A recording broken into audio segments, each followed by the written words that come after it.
అందరికీ నమస్కారం.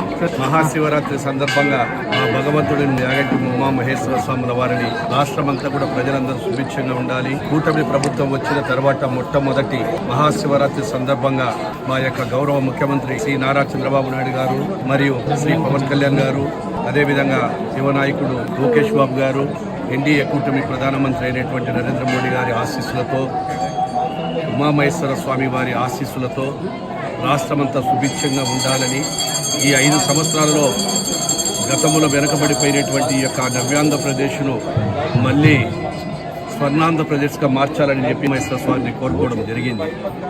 ప్రజలందరికీ, భక్తులందరికీ కూడా, ఇక్కడికి వచ్చినటువంటి అశేషమైనటువంటి భక్తులు వారందరికీ కూడా ఈ యొక్క పర్వదినాన శివరాత్రి శుభాకాంక్షలు తెలియజేస్తాము. ఎందుకంటే స్వామివారి సన్నిధిలో కాబట్టి రాజకీయాలు మాట్లాడదలుచుకోలేదు. ఈ రాబోయే 5 ఏళ్ల కాలంలో ఉమామహేశ్వరి ఆశీర్వాదంతో, ఆ పరమేశ్వరుని ఆశీర్వాదంతో రాష్ట్రమంతా సుభిక్షంగా ఉండాలి, ప్రజలందరూ సంతోషంగా ఉండాలి.